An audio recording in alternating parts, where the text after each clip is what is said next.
Hi, my name is Judah Cohen. I'm a meteorologist, but I think maybe the term climatologist first best fits what I actually do. I study climate, what we call climate dynamics, so the inner mechanism or workings of our atmosphere on time scales longer than those associated with weather. So people say climate's your personality, maybe weather's what you're feeling at the moment. So I'm studying the personality part. Trying to understand how the atmosphere works on timescales beyond 2 weeks, typically 2 weeks to about a season ahead, in the effort to make better predictions on those time horizons. So I'm my title. I have a long-winded title. It's Director of Seasonal Forecasting at Atmospheric and Environmental Research, Aeronautics business. It's located outside of Boston, and kind of the western suburbs. And I'm also a visiting scientist in the Department of Civil and Environmental Engineering at MIT.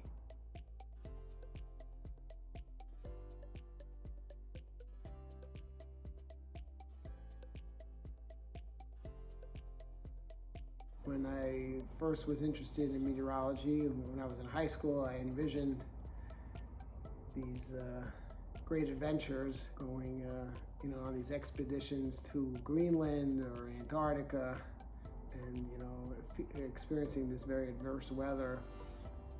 But in the end, I'd say 99% of my time is spent here on my personal computer. So certainly post-COVID, most of my time is in my own house. Just bought a desk and a chair and turned this into a home office. So I think a lot of meteorologists or climatologists that are in basic research are spending a lot of their time on a computer analyzing data, whether it's from the observations or from numerical models. I spend most of my time looking at observational data, a little bit at the models too.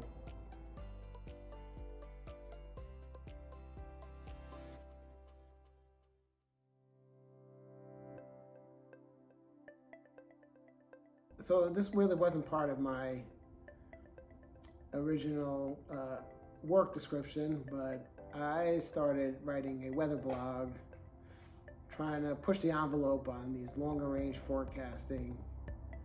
The blog covers days to weeks, even sometimes months. I wanted to show maybe some of the ideas I had could be applied to improve weather forecasting or climate forecasting, and I figured what better way than put it every week into a blog. So I'm very much focused on the polar vortex, especially in the winter months. It doesn't exist in the summer, so it's a winter month phenomenon. And what I try to argue is when you have a strong polar vortex, it's nice and circular in shape. It keeps all the cold air kind of close to the center of rotation and over the Arctic, and it tends to be milder here in the US. And then when you have a disruption or perturbation of the polar vortex where it comes contorted, then the cold air will expand southward, and then we get more wintry weather, cold air outbreaks and snowstorms. And so in the second half of December, the polar vortex got strong. So that's kind of a leading indicator. It's strong and circular. That's a leading indicator of milder weather here for much of the northern hemisphere in the mid-latitudes. And that was observed late December into early January, including the US, Europe, even East Asia. But now the forecasts are for the polar vortex to become more disrupted. See how the polar vortex kind of starts out circular, and I'll let the animate, it's just a short animation.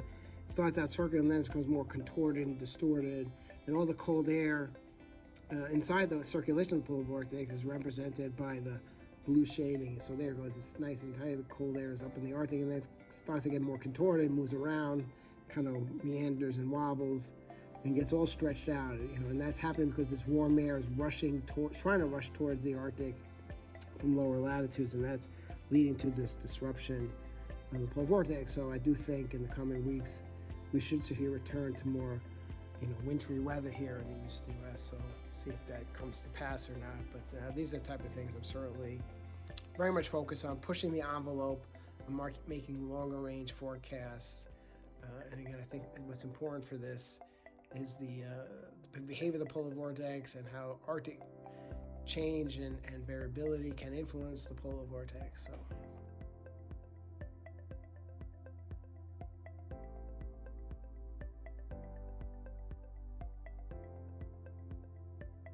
Today, I'm in my office at Atmospheric Environmental Research.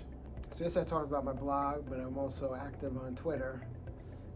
Just to wrap up the social media part, my Twitter handle is @Judah47.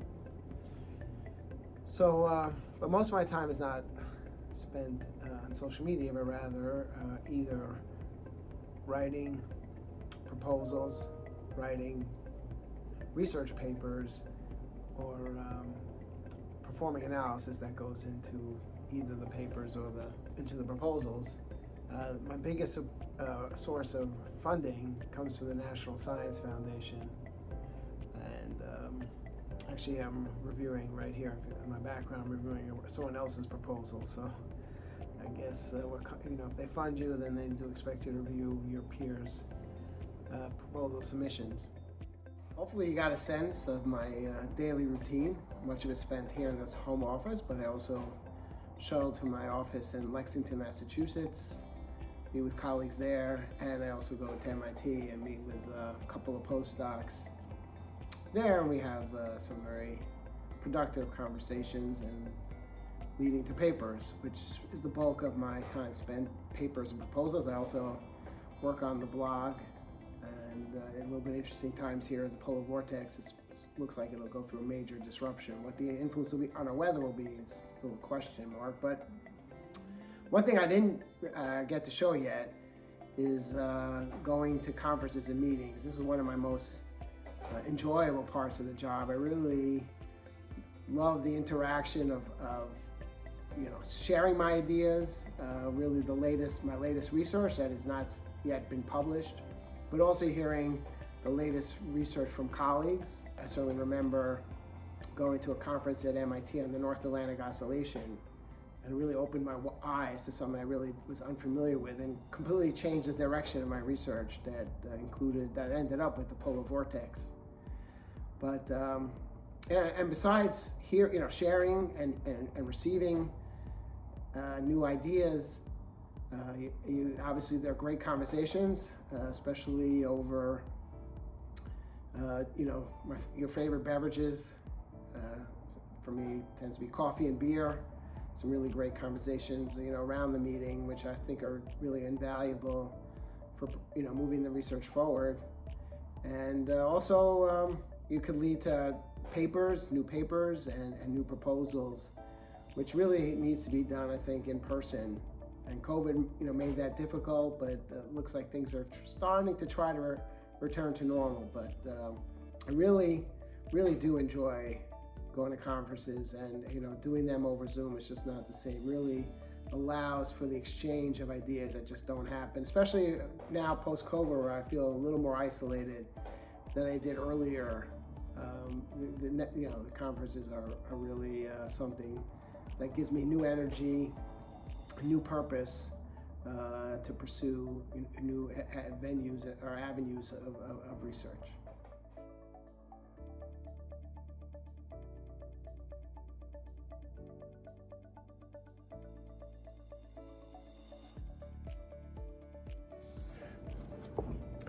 Well, today's Wednesday, and I try to come on Wednesdays to MIT to meet with a postdoctoral student who on cue has showed up. Hi. This is Sonia Tuss, who's just got her PhD. Sonia and I were working on making better forecasts, longer range forecasts, so sub-seasonal, beyond 2 weeks, taking the output from the dynamical and numerical weather prediction models, and improving them by applying machine learning techniques to remove error or bias in them. And I have a lot of job satisfaction, and I really enjoy what I do. Especially it's very gratifying when you see other people discuss your ideas. When you see it discussed in public, let's say like in the media, even if people on the street sometimes hear of your ideas, that certainly feels like you really made a difference.